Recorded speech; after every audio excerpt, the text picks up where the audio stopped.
Hey, everybody. Welcome to the Homeless Left. Happy 4th of July. I'm Matt Weinglass. I'm Niko Kiriakou. And we have a special Independence Day special for you guys today. Thanks for tuning in on this beautiful 4th of July weekend we just finished up with, and one more day to celebrate. But we're here, I guess, today to really dive into what Independence Day is, what it means. Why are we even celebrating? What are we celebrating? But first, let's remind everyone, Niko, what is the Homeless Left? Why are we here? A place where political castaways can join together, find shelter in a place of common sense and shared principles, similar to the United States itself, I think. I think so. I think it's our struggle to do this, to figure out who we are, our place in this country, and we do want to celebrate the parts that are good, but we also want to point out the parts that aren't so good, and not be afraid to call out the bullshit, which is, I think, what we want to do today. At the same time, embrace the things that do work and celebrate the courageous Americans and people who have stood up against the establishment, against the war machine, against the things that have stood in the way from the people to be free and the people to have those freedoms and the democracy and the things that were promised to us in the Constitution and just our rights as human beings. And so I think that's the daily struggle, and that's what we're going to investigate today. Yeah, the core values, life, liberty, and the pursuit of happiness versus bombs bursting in air, and versus America, the greatest country in the world, America, the most powerful country in the world. Kind of two divergent visions of what America is and who we want to be as Americans, I think. That's right. That's right. And so let's get into that. I think that's the first question of the day, and maybe we can answer it ourselves and then throw it out to you guys. What does Independence Day mean to us? What does it mean to you, Niko? Well, to me, like I say, it's a day of remembering that, I'm free and I can say what I want. I can think what I want. I can talk to who I want. I can, go out and, I can blow shit up, but I can wave a flag. But to me, it's really more about just kind of appreciating the fact that we have a constitution that was really forefront in the world of establishing a society where, based on going back to the Magna Carta, that where the people had a say in things and could go and live their own life without being constantly bothered and told things like when they can go to work or what God they worship, or really if they're a communist or whatever they are, that they can just live their life and pursue their own path. And to me, that's what America is about, and that's what I'm proud of, and that's what I celebrate on Independence Day. What about you? I used to think when I was younger that we were just celebrating the privilege of living in the greatest country in the planet of all time, and that when those fireworks went off, you were like, you just appreciated that we had come from so much struggle, and we were the good guys taking down the big empire, right? The British Empire, and here we are, and we're figuring our shit out, but we take that moment to look up in the sky and just be proud of who we are. I just think since then, when I've gotten older, I start to question that narrative a little more and try to challenge myself and others around us to do even better than just celebrate. I don't know. Like, I think celebration, it's good to have milestones to say we've accomplished so much, and like let's celebrate the Civil Rights Act. Let's celebrate equal rights and women getting voting rights and LGBTQ rights. Let's celebrate these things, but also let's look at all the new ways they as in the people in power, new ways they come up with to hoard the power and transfer the wealth and trick us with propaganda. Let's look at that, and let's always be skeptical, always be curious. So I look at Independence Day as not just a celebration of accomplishments, but a time to get even more curious. And what more can we do to be even better and challenge that institution that wants to keep us divided and keep us low?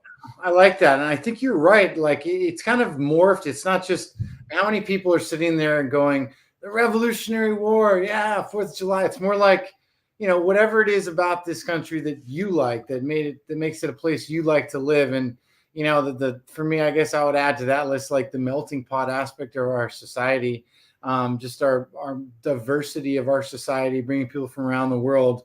You can go to a lot of places and, everyone is somewhat similar. And, I talk to, people in Europe, and they, crave having more diversity in their society. And, something we just take for granted, I think, how nice that is. You can travel the whole world without going anywhere, to extent being this country. Although we are becoming increasingly homogenized in terms of like every city the same and every accent the same. And I don't like that. I like our variety. But yeah, I think independence from just too much oversight and from having the democratic values. And this goes into some of the democracies we're, quote unquote, that we support as we spread democracy around the world, right? That's right. I mean, that's why we need to get into this topic right away. But I'll get you guys, if you guys are just joining us, the question of the day is, what does Independence Day mean to you? If you want to type in your questions and let us know, or your answers really to the question, and we'll share them. But let's move on. We do have, this is a great topic to begin with. And today is a special Independence Day special we're doing. We have a great guest coming on with us, an award-winning filmmaker. Sasha Nezev is going to be on with us in a bit. But for now, let's get into this current state of war that we find ourselves in. Everybody with their little Ukrainian flags and their social media supporting, bringing democracy yet again. Here we go. America the Great, bringing and spreading democracy. Are we getting it right this time? All the other ones we screwed up, but this one, right, Niko? This is the one we're the good guys in, right? This is the one that they're being honest with us about. That's what I've been told. I mean, it's like, to me, I went through a period of America bashing when I found out about our foreign policy. But if you go back far enough, before, you found out that we were kind of more of an isolationist country, and we didn't support intervening in everyone else's affairs. And that was a huge debate that went on in the U.S., all the way up to, should we get involved in World War II? And of course we did, but we also kind of made amends. I mean, not that we helped Europe, of course, but I mean, the Marshall Plan and all the money we put in and helped to rebuild, and then going around and having a great reputation as, with the Alliance for Progress in Latin America and the Peace Corps and, USAID, which didn't start out as, quite what it became. And we had all this beautiful fostering of good relations and democracy building in our foreign policy up to a certain point. Mm-hmm. Yeah. And then it didn't change. And here we are still trying to defend that we are doing the right thing, that we're representing the good guys across the world, spreading peace, spreading our way of life, which is better than everyone else. And I can't believe that we're, as a collective, it seems that we're falling for this again, even though we know all the past wars were scams. We know Iraq was a scam. We know everything between there was a scam. We're in so many countries right now. We're occupying a third of Syria. We're in Somalia. We're in Yemen. We've started the civil wars. We're Libya. We're all over the place, and people get all into the Ukraine one, like, oh yes, we're going to help these people. Let's send them $140 billion. Let's try and save democracy. What is democracy? Let's look at what democracy means in Ukraine. So let's put Putin aside for a second, because all this, if you challenge it, you're a Putinist. Let's just put Putin aside. Who cares? Put him aside. Let's look at what Ukraine is doing independently on their own, not being told to by Putin. Zelensky on his own is getting rid of any media that challenges state narrative. He's getting rid of them. They're gone, or they're jailed. There are hit lists, there are kill lists. And now he's saying, we won't be having elections if we are in a state of war. The elections are supposed to happen next year, 2024, just like us. Do we care that he's saying that? Are we concerned? Elections might not happen. The place that we are trying to defend democracy in Interesting. Let's take a look at this. Yeah, and the irony of that this guy campaigned on a policy that he would keep Ukraine out of war. Mm. And now he's basically becoming a dictator who can stay in power and doesn't have to be reelected because of his enthusiasm for the war. So let's see what's going on. Here's a clip. Not that they started it, but right. Well, here's a clip of what's going on, what Zelensky's saying right now about his elections. Take a look.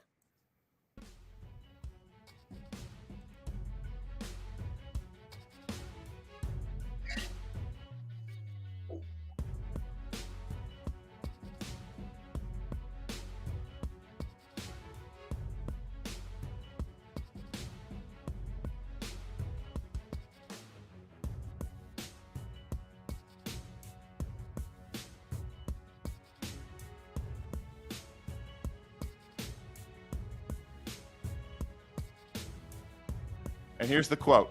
In accordance with the law, elections need to happen in a time of peace when there is no fighting. This is literally saying, as long as we stay in war, there's no democracy. And so what is his incentive to stop the war? What's his incentive, especially when we keep giving billions of dollars in military weapons? For what? To keep killing Ukrainians? We're using them as cannon fodder in this proxy war. And nobody seems to care that this is even on the table. Should we not be at least doing everything we can to say, let's end this thing? Why are we not doing that? Why are people not up in arms about that? Don't we feel fooled and tricked into this spreading democracy yet again? It seems to be a scam to me. I don't know. And yeah. There's, I think it's kind of an old trick that, goes the Roman Caesars and stuff. As long as you're at war, you kind of have a great hold on power, and people, and a lot of presidents have used that to boost their reputation and get reelected.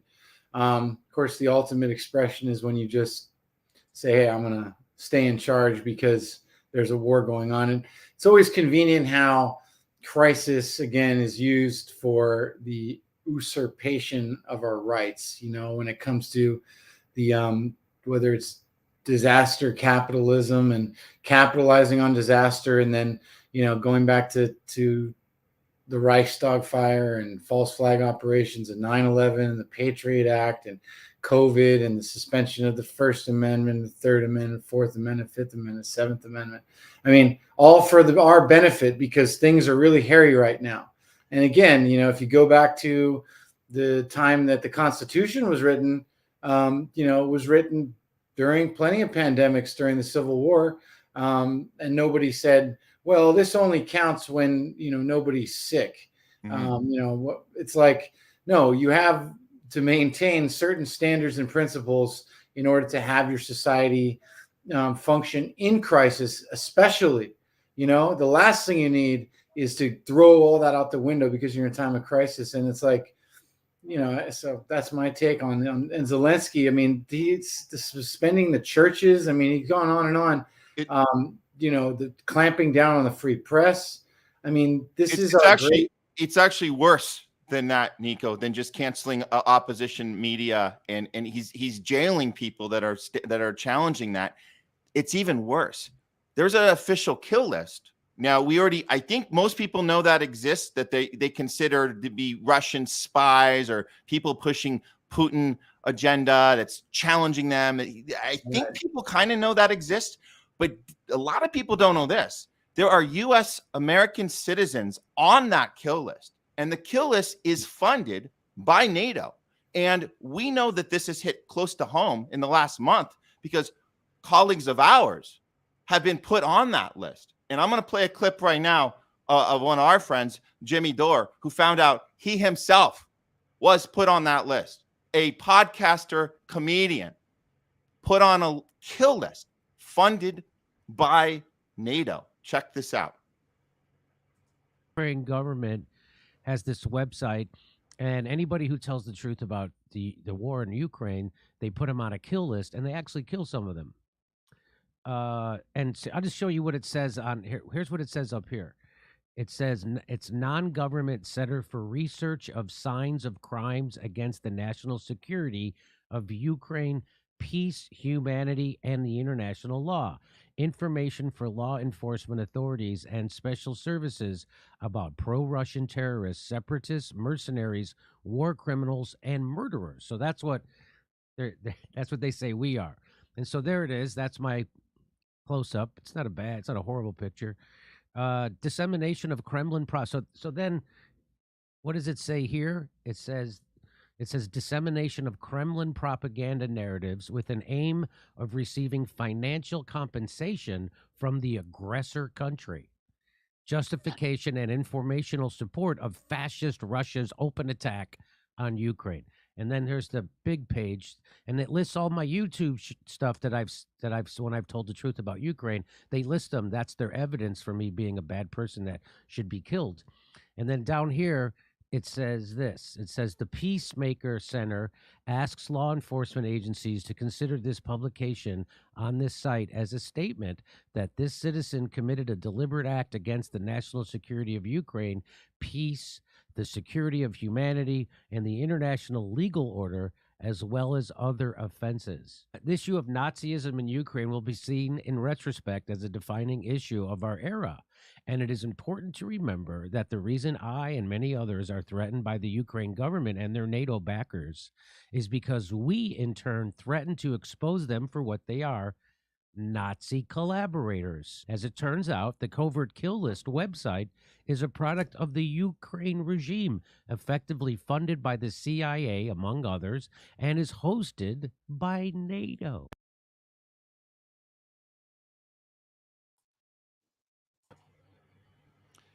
So that's happening, and why is that okay? Why are we, when we tell people about this, and I've told people, look, like people in our own, you know, co-colleagues, people doing what we're doing, obviously with a lot more, I mean, Jimmy Dore obviously has a lot more exposure than we do, but we're in that same camp of just reporting, doing journalism and reporting this stuff that the mainstream doesn't want to report. And we're going in there and doing that work for them that they can't do. And you end up on a list like that. What does that say about democracy? What does that say about us funding that? Like that's pretty wild shit, man. I don't know. That's just me. It makes me go, holy shit. This isn't just theories of stuff. This is happening to our own friends. Like, this is crazy. I don't know. It's pretty wild. Well, I think that it is. It's insane. But I mean, of course, we've talked a lot of shit about foreign leaders and whatnot, but to target the individuals in our society for exercising their right to free speech, you know, and it just makes me think of how you have Trudeau and others sort of, you know, envying the totalitarian reach of you know, the Chinese government and how they can just get things done and clean house. You almost wonder if, you know, they wouldn't like to be able to silence dissent here in this country the way that Zelensky does over there, you know, if they had their druthers. So it's just like, it's just unbelievable, man. It's like we're giving hundreds of billions of dollars to this guy. You know, he could have had a peace deal and he didn't take it. And instead, you know, our country has its own problems that it just has to deal with while they get our dough.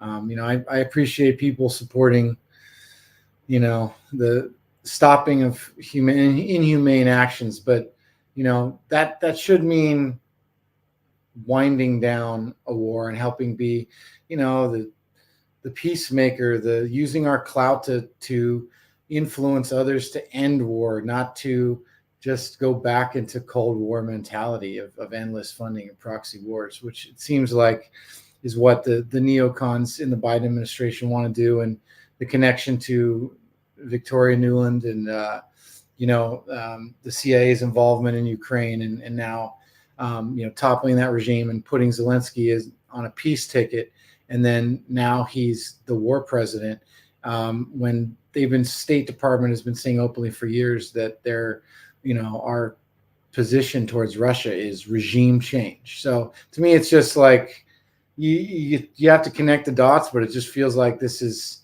a long time coming. This is what they wanted. And I don't know, you know, all about the backdoor deals, but when you have a president who a week before his election, it comes out that he has massive financial conflicts of interest through his son in Ukraine, and then suddenly we're giving them hundreds of billions of dollars, and it's just like, okay.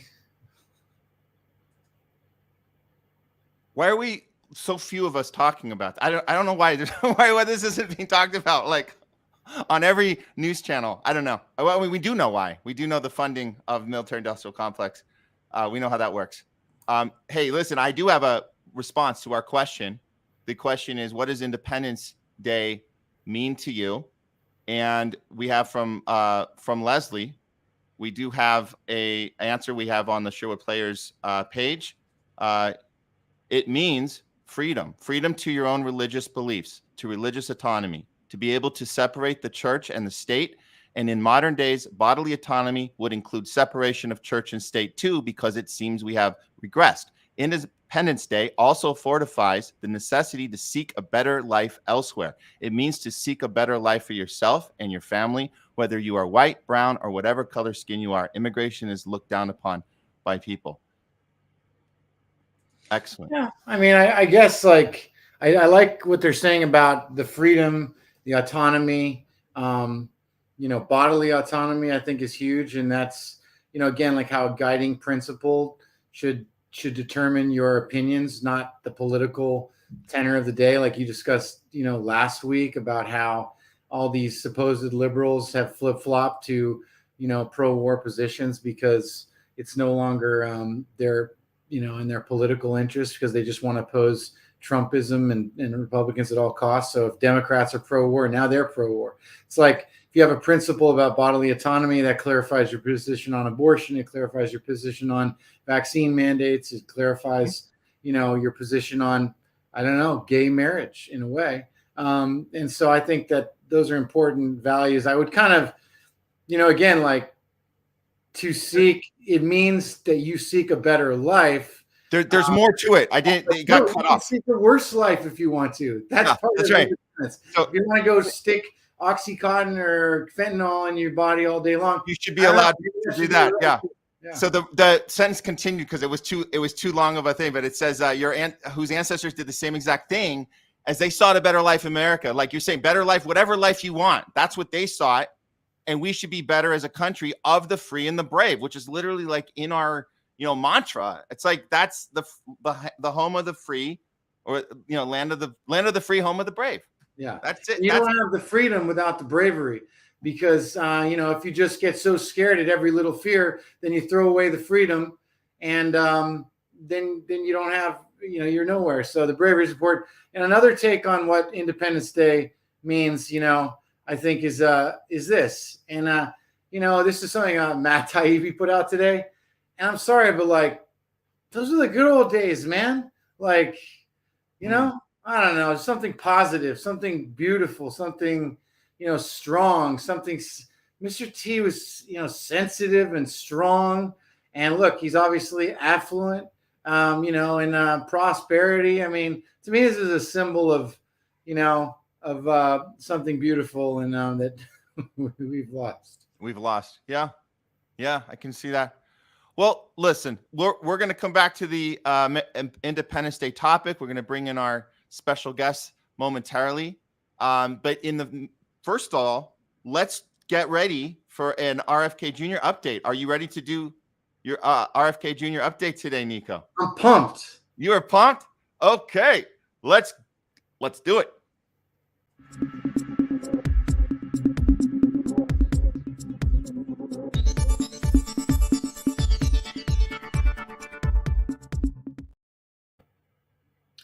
Hi, welcome to the RFK Jr. campaign update. So this week has been a busy one as usual. This campaign, he's just been mounting steam, going from, Joe Rogan and an incredible town hall with News Nation, which was so candid, where he talked about truth. He talked about creating a new Peace Corps, which would be drug rehabilitation farms across the country, funded by marijuana, decriminalization of marijuana that would be federally taxed, and then funding these rehabilitation centers where kids and young people can go to work, eat good organic food, to go find their spiritual center, heal emotionally and physically, and become contributing members of society again. He's always unveiling, it seems like, a few new policy positions per week. He also came out with an interesting competition as he was back on Russell Brand for round 2. This time, for the first time, we saw him appear with Cheryl Hines, his wife, the Curb Your Enthusiasm star, Larry David's wife in the show. And she had sort of appeared in Twitter Spaces interview briefly, but we hadn't seen her really sit down and chat for a long time. And that was cool to see a little more texture of who she is. And, RFK had that fundraising deadline, that July 1st deadline for the first quarter for the Federal Election Commission. And he reached over past the $4 million marker. And he claimed on that interview with Brand that he raised over $1 million per day in the past 3 days. That was yesterday. So that kind of is catapulting his campaign into a whole new realm. If you're making $1 million, bringing in $1 million a day, allegedly from a lot of small donations, widespread, that's something that really gets the attention of, I'm sure, Joe Biden's people and anyone else hoping to challenge Joe Biden in the coming election. So here's a little clip from that interview with Russell Brand, where Russell and, of course, there was a push-up video that came out where RFK was doing 10 push-ups, and it was like his third set, and he's just stacked. And so this has created a sensation on the internet. It's his most watched video of all time on Twitter, which is probably his most popular account. He's got something like 16 million interactions on that video. And so he's kind of responding to that. Russell Brand has challenged him to a pull-up competition. Here's a little look at what that was like. Pull-up challenge, which is seeming increasingly ill-advised, because I've now seen you with your top off doing push-ups, and you look hench, you look stacked, you look jacked. I can't believe you've not done that without some kind of pharmaceutical support. There's some incredible upper body strength there. But nevertheless, a pull-up challenge has been agreed to. I'll just may as well reveal now that the process we're well underway. I think that it's going to be a significant battle. How many pull-ups can you do before? Listen, I'm not willing to reveal that kind of data prior to the competition, but I'm telling you now that I'm training to win, and I'm willing to juice to get there. I can tell you this, Russell. This is what you have to deal with, because he really works out every day. He hikes. He goes to the gym. I mean, his self-discipline is off the charts, and it looks like yours is too. But I'll tell you what I'm going to do, Russell. I'm going to spot you 10 pull-ups. Oh. Absolutely. So the challenge is we can raise $100,000. If we can raise $100,000 worth of donations for Bobby's campaign, then we'll do this pull-up challenge. And if I lose, you could say when I lose, I'll appear at some of Bobby's events, campaigning events, in order to support him further. To donate, go to Kennedy24.com/pull-up. There's a link in the description, which we've got to get to $100,000. It's a serious issue, because we need to start taking care of our own health and stop relying on the pharmaceutical paradigm, not only for our own personal quality of life, but also for the good of our country. We're now spending $4.3 trillion annually in healthcare, and 80% of that is because of chronic disease. So ask not what your country can do for you, ask what you can do for your country.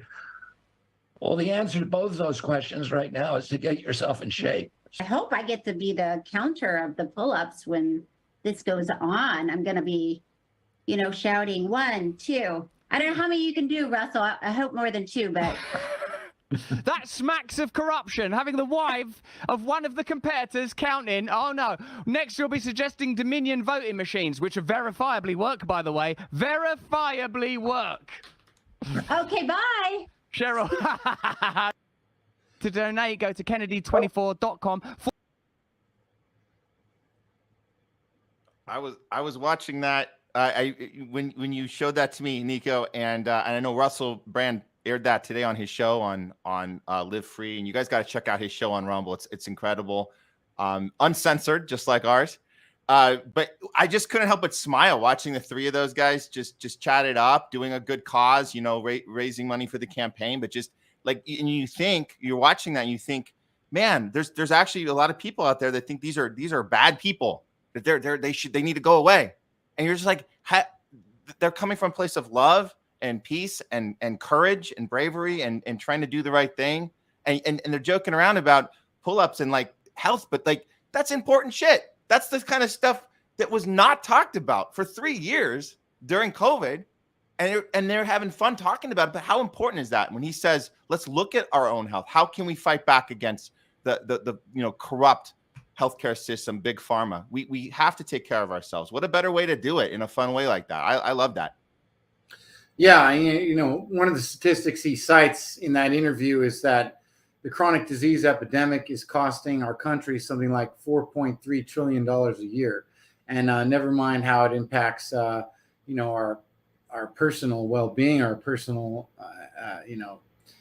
happiness. But, it's actually the whole thing is like a down weight on our entire society. And, not a lot of that is not by choice. Of course, you can't solve all that by getting in shape or anything, but it's kind of an interesting spin on what you can do for your country, not what your country can do for you. Get in shape. I mean, who'd ever thought that that's helping your country? But it's kind of interesting. And then when you think about the dominance of the pharmaceutical industry and their lobby as the biggest lobby in America, when we pull back from their products, we pull back from our need to be, have their products to stay healthy, then you also find that we're decorporatizing our government indirectly. So it's kind of like a double-edged sword of how you can help the country by being healthy. And I mean, what a different spin. And, I don't know if this was Kennedy's take from the beginning on his campaign, or he just saw the push-up video go viral. But I mean,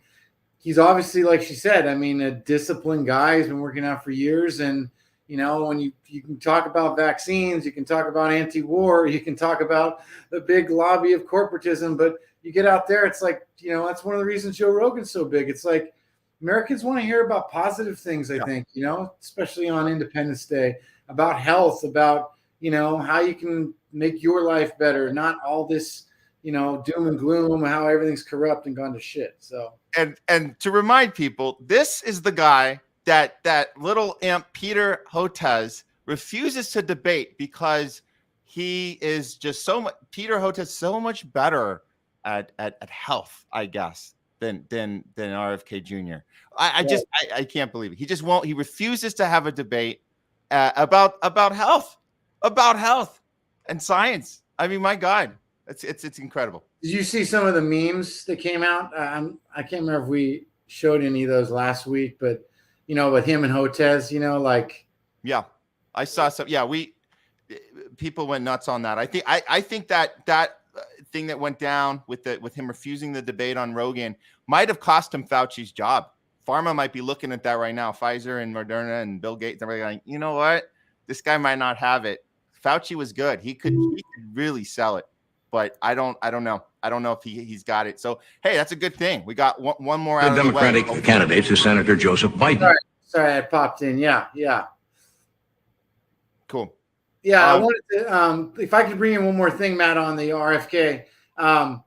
This actually came out, just has been uncovered today. And this is actually, the irony here is that this is Johnny Carson calling out Joe Biden for plagiarizing Robert Kennedy Sr. Candidate is Senator Joseph Biden. Have you seen the problem he's been having? He went around and made a speech.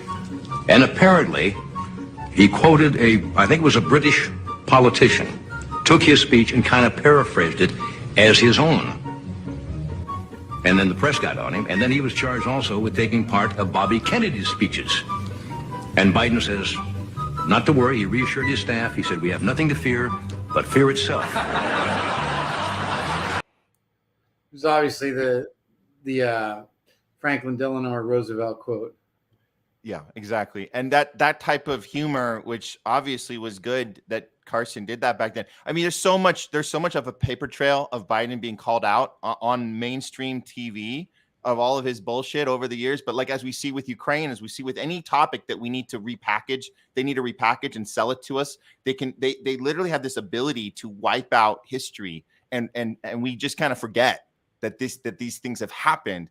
Especially the older crowd that should have somewhat of even a foggy memory of that, but they don't want to think about it. They just want to think about President Biden beat bad guy Trump and good guy, bad guy. That's it. We don't need to know anything else. We don't need any context where this guy came from, all of his horrible policies, all of his lying and cheating and deceiving, and all the horrible damage he's caused this country. We don't need to hear about any of that because we got Trump, and that was it. So, I mean, if you just look at these guys' platforms, and of course, they pleasurize, and Trump is now pleasurizing Bobby Kennedy's chronic disease platform to challenge chronic disease in this country. Bobby Kennedy, Robert F. Kennedy Jr.'s campaign, and it's like, if you're going to be running for president, you should have a lot of ideas.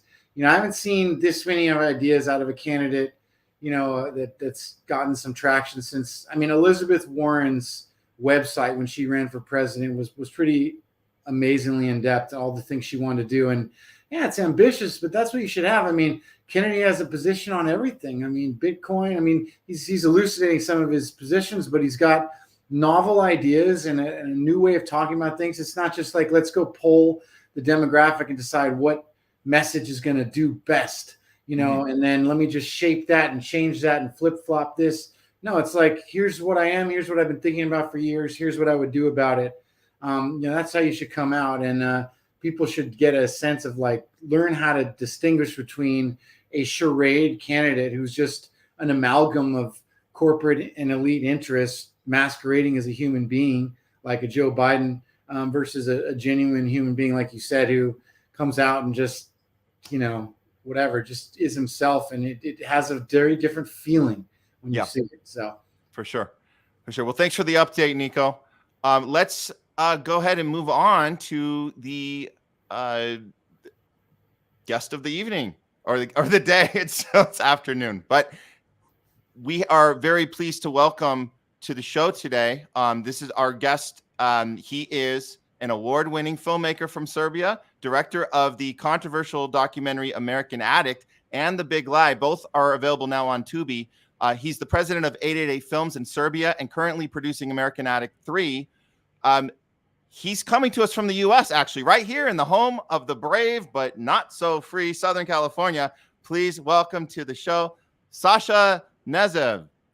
Hey, Sasha. Hey, how you guys doing? Good. How you going, Sasha? I'm doing great. Thanks for having me. Thanks for coming on.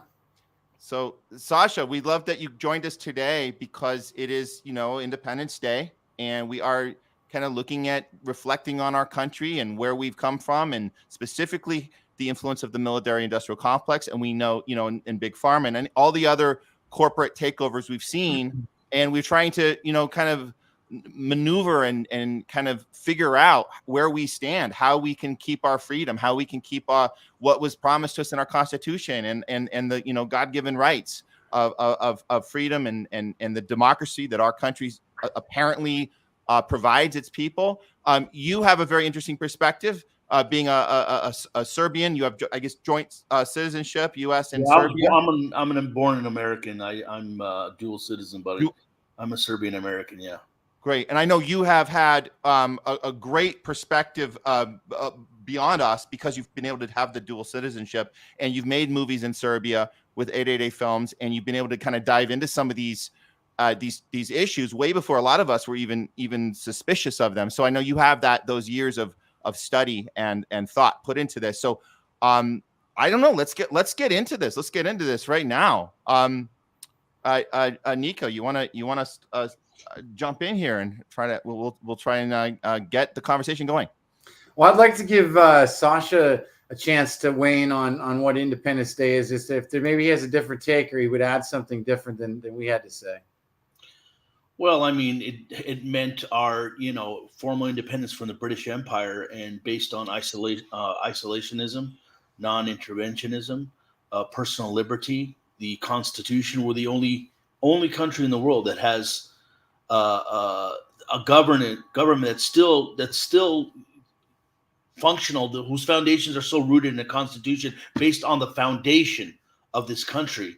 We're a country that has the First Amendment as our First Amendment. It's enshrined. You look at other countries around the world, or Western democracies, republic. Strangely enough, look what's going on in France. They have a fourth republic, fourth revisionist, line of government that's changed over the years. Perhaps even a fifth coming along the way after the events unfolding in not only Paris but in the suburbs. So I think those notions of liberty, non-interventionism, isolationism, peace, prosperity through trade is something that we left, unfortunately, a long time ago, and it's very important that we go back to those foundations and to those roots.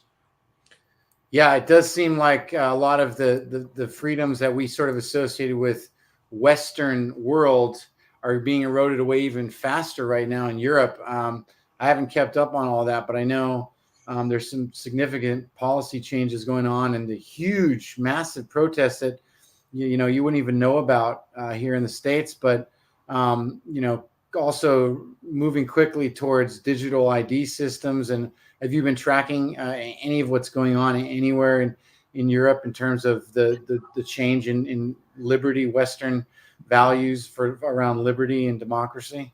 Absolutely. I think this is actually a protest against the failed policies of Emmanuel Macron, who's a neoliberal policymaker. Now, it's very important that we distinguish the word neoliberal economics, neoliberal policies, to the old liberalism and of the old democratic left, which is what I know you guys promote. But the neoliberal model is one of globalization, which benefits corporations, free trade going against workers' rights, cheap labor, and it's meant to serve the political, corporate, and financial elite that started in Europe. And this really is a culmination of things that started way back with the Yellow Vest movement that's been going on. They were protesting for about 2 years prior to COVID, the lockdowns. That was just that was just the initial cause of these protests right now. What happened after that, remember, France and many of these Europe states did implement vaccine passports in France. Macron, very unpopular. So you had protests against that. You have now this unpopular war in Ukraine where more and more money's going. And now this incident that happened with the kid that was killed, that was shot by the police officer. This was just a culmination of events that led to this tipping point that spilled over now into the riots. It wasn't just one thing. It was a boiling point that now it's spreading. And unfortunately, I think we're going to see it's already spread to Belgium and Switzerland. Not as bad as France. It was contained. But I think this is sort of a taste of what we're going to see, in this summer. Actually, it's going to be a very hot summer. And a lot of these are a byproduct of the unpopular mandates, digital currencies, this entire the farmers being confiscated by the government, this corporate climate change imposition of will by the government that's only benefiting the corporate elite, and farmers are losing their farms, are losing their businesses. I mean, look at the Netherlands. If you follow what's going on there, so one thing people don't know is that Holland, the Netherlands, is a country of maybe 10 million people, very small, and they're like the fourth largest food supplier in the world. That's small. They have they're great farmers. This is generational, and they want to cut down the farms. So this is only the beginning, and a lot of that is to those policies that you mentioned. The residual effects of that. I hear you. Yeah, and I think the climate change carbon emission targets are forcing the Dutch farmers who raise cattle and to basically downsize or give up parts of their land. I think so, because of the emissions that supposedly these cattle and the damage they have to the environment. Cow farms, California. So I mean, the military industrial complex, the biggest polluter of carbon emissions, no problem there. Yeah. And I think that you make like a ton of great points about what's driving the unrest and discontent and the pushbacks on democratic values. And I wonder if also, some of what's going on in Europe, has to do with American foreign policy in the Middle East, and just 15 years of war on terror and toppling regimes, and how that impacts the refugee crisis in Europe. And you have, this young, was he Algerian or Moroccan boy in France? He was Algerian. Who's shot, and there's this huge simmering unrest because of basically these multicultural tensions going on in France and elsewhere. And we want to invite people into these societies and have them be multicultural and pluralistic, but at the same time, if there's just a huge influx and people can't acclimate and acculturate into a society, the word assimilate is kind of a bad word sometimes when it comes to immigration, but right. If they can't integrate into the society in a way that they learn to get along and sort of share some cultural values with the society that they've entered, then you have this kind of almost like economic race wars going on. Well, that's a great point, because here's the thing. They don't want multiculturalism. They play that role. Okay, for example, my family's from the former Yugoslavia. Yugoslavia used to be a country that was 6. Now it's 7 countries and 6.5 because one's not recognized. But anyway, so you had multiculturalism with Catholics, Orthodox Christians, Muslims. They've had historical grievances over the past, but they've been in the same area for over 1,000 years living together. Okay. So they had that. Another thing, and it was on purpose and designed very much for them to split Yugoslavia, which was multicultural. Russia is one of the things people don't understand is how culturally diverse Russia is. I mean, it's not just Ivan Drago, a bunch of blonde hair, blue-eyed people running around that homogenous Russia. Chechens are Muslim, Tatars. They have the Siberians. They have shamans, pagans, primarily Russian Orthodox. But you have Asians that are Russian, but they've been there for 1,000 years. What they want to do, the type of multiculturalism they want to do, is to grab 1 million people from wars they've started, throw them into a society, and instantly try to, amalgamate them into the culture, which is impossible. They want the friction because it gives them more power. And I think that the people in France, the best thing they can do is not get engaged in these protests, because that's what they want. The more you have a society that has so many different layers, exactly what they're doing to us here. They're dividing when I say here, the United States, we're categorized. You have to be part of LGBTQ, or you're this minority, you're African American, you're Mexican, you're Asian, you're white, you're this, you're that, you're women, you're female, you're a man. I mean, we're not just all, we can't just be all Americans. So that gives them strength. Unified, all as one country, one people, whatever your political party is, your preferences, we're strong. But they want to make it to where they can basically, okay, there's a great analogy I heard. I don't know who, I can't remember the source of it, but he said, and it's fantastic. If you have a jar full of red ants and black ants, they get along fine. Nothing happens. If somebody shakes that jar, they start fighting each other. Now, who's shaking the jar? And that's the whole point here. And it's based on the divide and conquer model that the British used and they still use, and the Romans. And we've sort of taken that and applied it, not just externally across the globe, but also internally within our society, in the United States citizens. Can we talk about that? The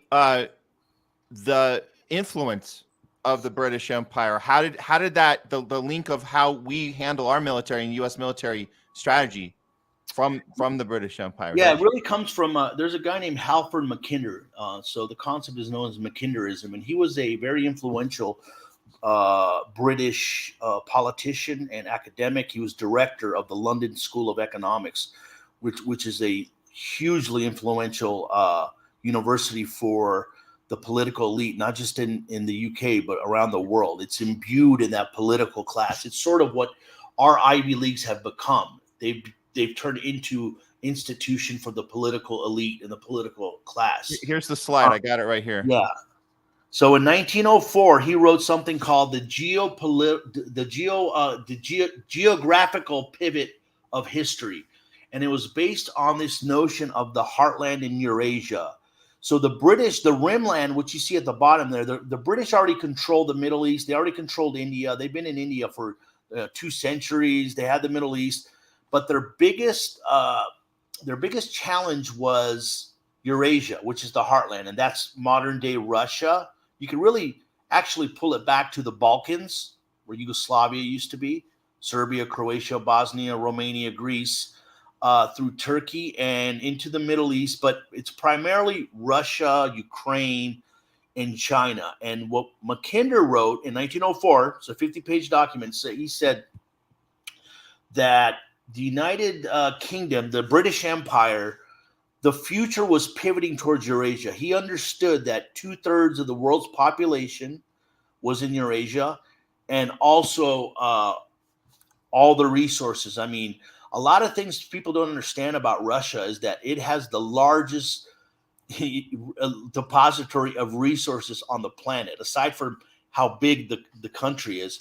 I mean, it's the world's largest. I mean, we know about the gas and the oil, but it's the world's largest exporter of grains. 1/3 of the world's nickel supply comes from Russia, second in diamonds, second in gold, aluminum, steel, copper. I mean, we just go on. And they want that. They've always wanted it. That's why historically the lifelong enemy of the British Empire was Russia. I mean, they've had something going back 200 years. They've had this war. This is actually what's interesting about Mackinder and his Heartland theory, because he divided the world into 3 separate islands. But this was prior to China being the manufacturing, engine that it is, the largest manufacturer in the world. But back then it was just completely agrarian. But the British had their hand in that too. If you remember the Opium Wars, and the Opium Wars by the Chinese is known as the century of humiliation, because they lost 2 wars. They were dumping opium on the Chinese people because the Chinese refused to get their resources and to trade with them, and for the British to have a foothold in their country. So they were dumping opium on them. And of course, the government fought back. They lost twice, and they had to pay the reparations in their loss. And that's how they got Hong Kong. That's how the British got Hong Kong. Long story short, when the British Empire fell, this was prior, World War I, they still had the empire, but it was really after World War II. We subsumed the British Empire. We took it over, and we just took all those tentacles. We took the maritime.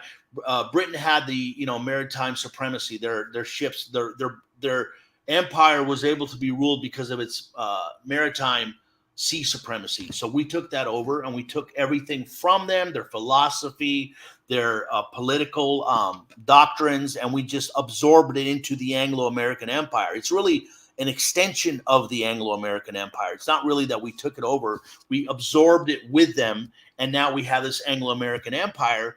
And then what we have is, from there, you have people like Zbigniew Brzezinski, who was very influential in the Obama administration.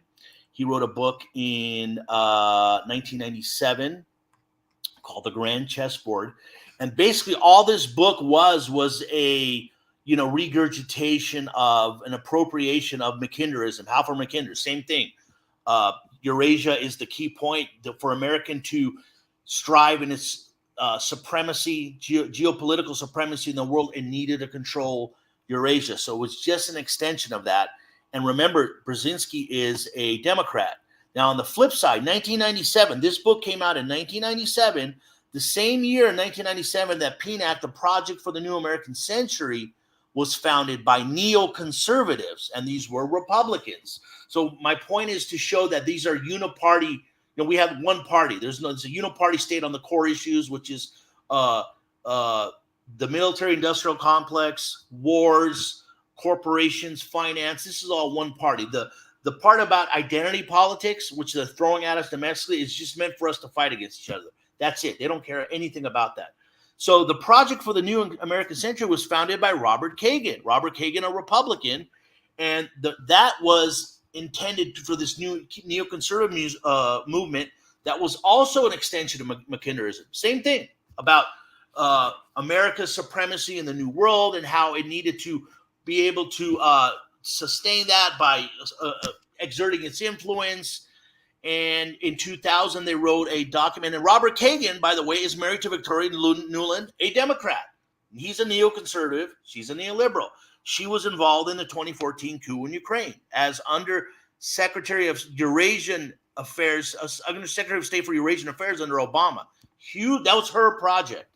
Now under Biden, she's the Undersecretary of State of Internal Affairs. Same thing. And her husband, neocon, her a neoliberal. The policies don't change, all right? It's the same thing. It's just the internal policies of identity politics, which the Democrats used to have a policy of,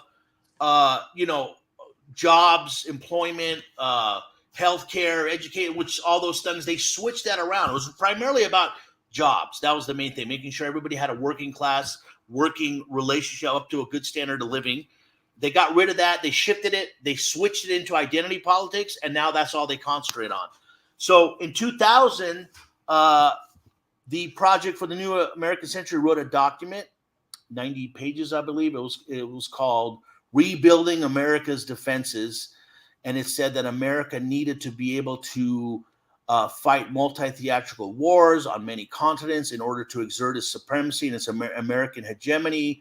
And it was basically McKinderism refined, a little bit more modernized with an American flag instead of a British flag. But I stress that it's really the Anglo-American sphere of influence.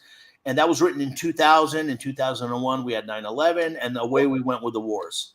Well, I mean, the PINAC stuff, as I understood it, had a focus very heavily on the Middle East.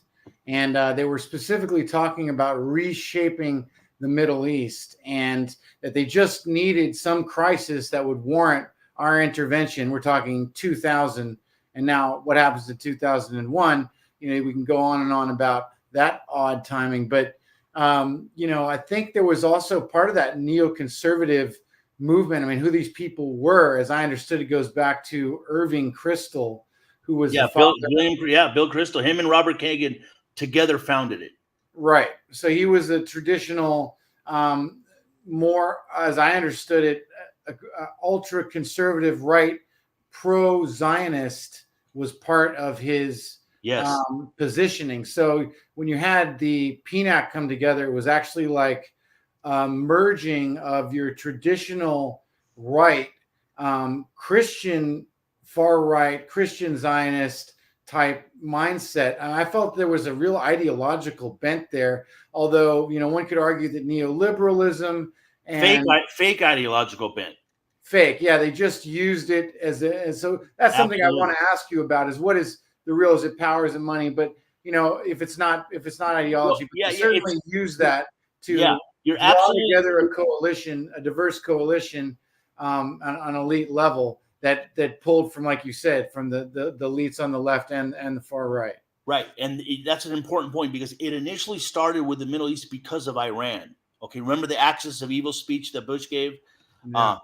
Iran is a huge country, 60 million. It's not Iraq. They cannot go after Russia or China until they conquer the Middle East. That's why Iran was on their priority list. And let's not forget that Israel was created by the British. Remember, they had the entire Middle East was under the empire. In 1917, Israel was created under the Balfour Declaration in Britain. Not in 1948, it was established as a state after World War II, but it was initially in 1917, the British, for these same reasons, that they couldn't. We could get into the complexity of World War II and why Hitler was financed by the West and all that, but they were trying to get that foothold. Now it serves as a giant military base for the United States. That's all it is. But it was a stepping stone. The ultimate prize has always been Russia and China.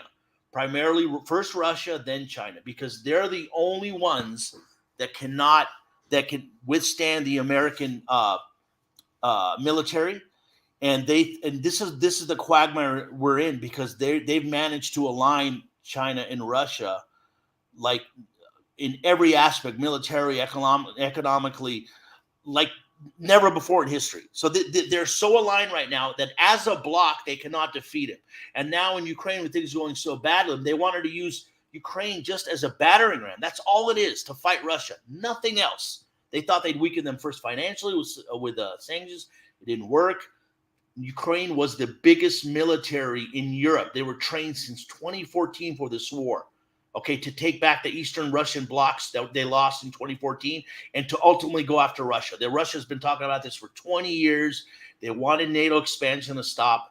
All these Ukrainians are dying only because of Russia. That's it. And now they're losing. Now they're in a problem. It's getting really dangerous because they've lost. They've already lost.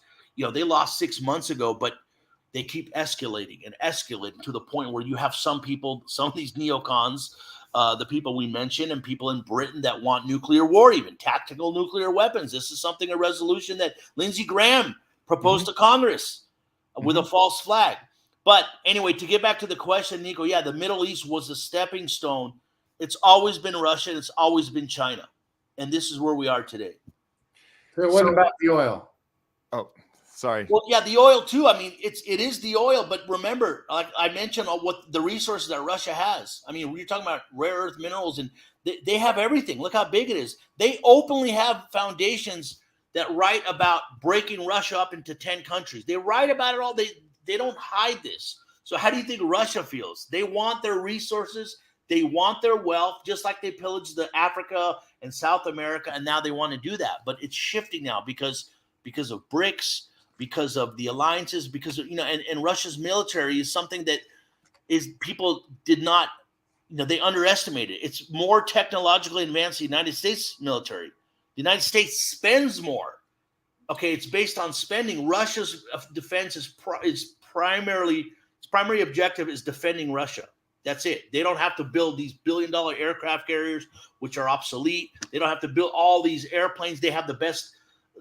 Russia modified its military with a small budget. I mean, I think it's $60 billion a year, and ours is nearly $1 trillion. Okay, and one of the problems in Ukraine is they're running out of weapons. I mean, how is that? How is that Russia's, because they still have factories, because they still have manufacturing.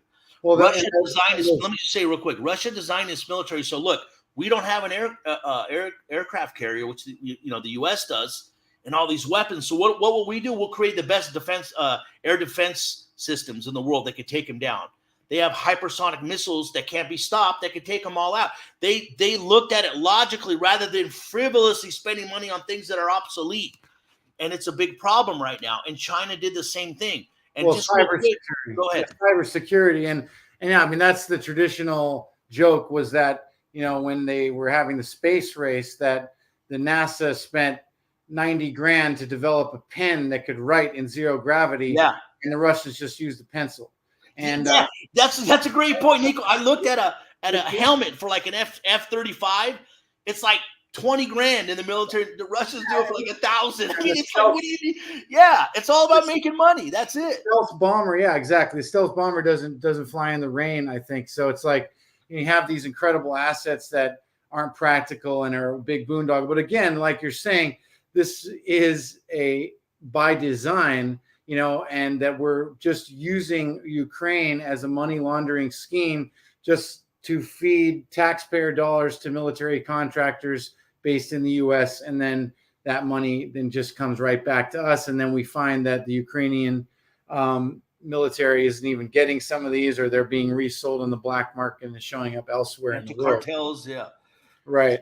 But so I'm gonna jump in right now. Sasha, you were going on about Russia there for a second. I got to say, you're sounding like a Putinist, a Russian propagandist, and I think you got to be careful. You might end up on that kill list, and we might be too, because we're on the show with you, promoting this Russian propaganda, as they say. So wanted to chime in on that, but also let people know that if you're watching us on stream, we're streaming on several platforms. We're on YouTube right now, Twitter, Twitch, and on Rumble. And we are doing our Independence Day special right now. And we're about to make our transition over to just exclusively Rumble, because that's the platform where we don't have to worry about getting strikes, which we've gotten on YouTube before. And we don't want to have that problem again. So I'd like to dive more into the issues. Sasha, will you be able to come back and do one more segment with us on Rumble? Great. Sure. That's awesome. Well, before we transition, I think we should give Sasha a chance to reply to that, because that was a great question, Matt. So, I mean, don't we need to counteract the influence of Russia? Don't we need to say that, hey, they are fundamentally, a Slavic society with a different set of values? They are not a democratic society, and that we have to protect our own and promote Western values because these other great powers, like you said, have the means and the resources and the technical know-how to expand. So isn't this our job? Or what's your answer as you're not a Russian apologist? Well, here's the thing. I know what they did to Yugoslavia. They destroyed it. There was almost like a 9-year, 10-year war. They fractured everything, and now most of the corporations own everything. All right, almost everything. It's a pattern they've done forever. Okay, the problem is Russia's not Yugoslavia. Their entire history from Hitler to Napoleon, their entire military strategy is based on defense. Same as China. And China has an ugly history. They just don't want to be invaded. Tell me the last time China invaded or attacked anybody. Tell me the last time Russia did, aside from Ukraine, which were Russian citizens being killed. People don't answer those questions. But the point is that another thing about it is, I mean, we could get so deep into this. There's a historical, what's the word? The Western establishment of Europe looks at, Slavs. The term slave comes from Slavs, the Latin term sclavus. So there's reasons why they've always looked down on Slavs, which are Russian, Serbs, Croatians, Poles, Ukrainians. If this amount of death, the amount of casualties that Ukrainians are suffering is unprecedented since World War II. If this were happening in the United States, United Kingdom, Germany, or France, there'd be congressional parliamentary hearings of this slaughter. They're pushing him more with a war they cannot win. They're having these young men slaughtered, okay? Aside from the fact that there's a radical right-wing government that they put in Ukraine, this is horrific what's happening. But they're Slavs. Same thing as Asians. They're Asians. That's why they want to use Taiwan as a battering ram. The British have always caused people to fight against each other so they don't have to. And we've taken that for us. So we don't have to fight the Russians. Let the Ukrainians fight to the last Ukrainian. And now Taiwan will be next. We'll drop them like Afghanistan. Now they want Taiwan or Japan. Remember, Japan, the United States wrote the Japanese Constitution after World War II. Not them, us. It has our military bases as the Philippines. We're going to have them fight, not us. They do want. Anyway, I mean, well, historically, I think China was, considered the bully over there. You had Korea, the Hermit Kingdom, Japan, the island nation, and China was always sort of involved in that regard, going back many hundreds of years. But they took Tibet, which wasn't part of China. They want Taiwan. They expanded out into. I guess they were involved in Vietnam in the 70s. So they but don't have you have to look at those policies prior to the British and the Western influence. We recognize the one China policy. We are the ones that put it in there. Mm-hmm. This goes back to Shanghai Shek and the we funded the communism. I mean, it's the same thing. The British, whatever. But it's that divisiveness of all people that they placed that. Now we could get into all this stuff about regional, continental, but as far as Japan, you could go back to World War II and all that. But I mean, the British have 54 commonwealths across the globe, man. All over. What are they doing there? I mean, what are we doing at 800 military bases? A lot of this, especially the part about the Uyghurs and the concentration camps, that's all CIA propaganda. That's a whole different show. They're having problems with radical Islamists that we're funding, just like we fund ISIS, Al-Qaeda, and all that. We fund them too. We love China until they become more, when they were just free labor. That's it, cheap labor. But until then, when they became powerful, now they want to be more nationalistic, self-sufficient, and run their own government, their own economy. They became a problem. In 1999, when the NATO, United States, UK, 19 countries were bombing the shit out of Yugoslavia, Serbia, the United States bombed the Chinese embassy in the middle of it all. And they said it was an accident. I mean, the stuff that we've done to China as the West, people never discuss. If that happened to us, I mean, it'd be a whole different story. But I'm not defending China on a lot of its policies, but it's their policy. And you have to look at their history and what our policies have done to them. And now, go ahead. I agree. I don't think that I would say that, you know, like we use the mistakes of our adversaries as propaganda tools against them, but I wouldn't say that the oppression of the Uyghur minority groups is a non or issue or a fabricated issue. The Han Chinese, the dominant ethnic group, That's true. is not. But if you look at the people, I'll send you a lot of articles and sources I have, and we could discuss this later. Those are the radical separate. Oh, Sasha, we're losing your Yeah. volume there. Okay. But that's a whole different issue. The radical separatists in 1990, Chechnya was fighting Russia. They're radical Islamists that we funded. We funded them in Bosnia. We funded them in the Middle East, ISIS, Al Qaeda, all of them. I mean, we use radical Islam. This goes back to the Mujahideen in Egypt, which the Nazis funded. But again, that's a whole different issue. Yeah. Well, I don't know. Are we going to switch over to Rumble? Yeah.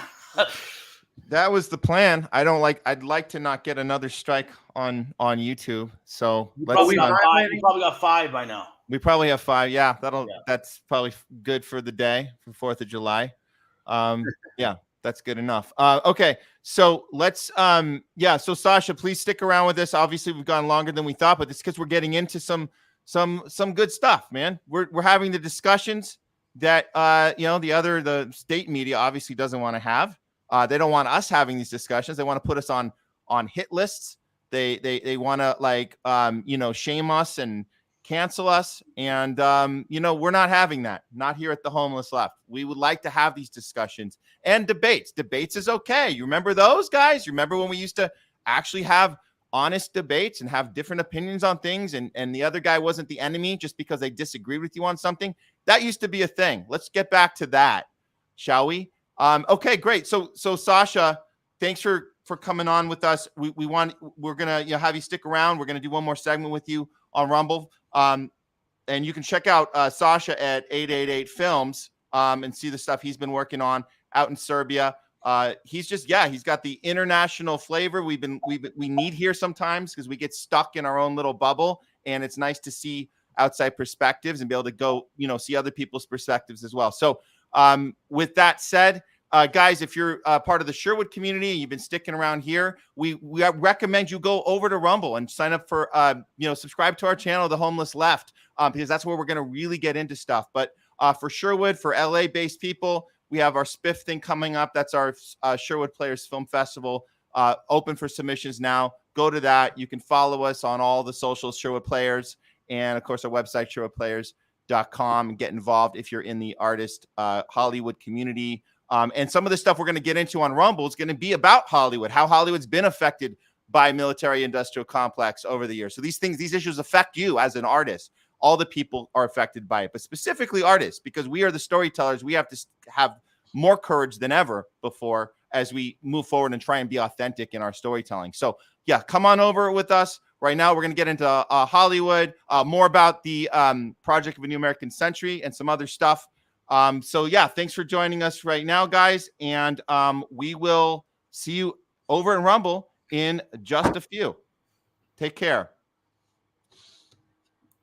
Go to Rumble.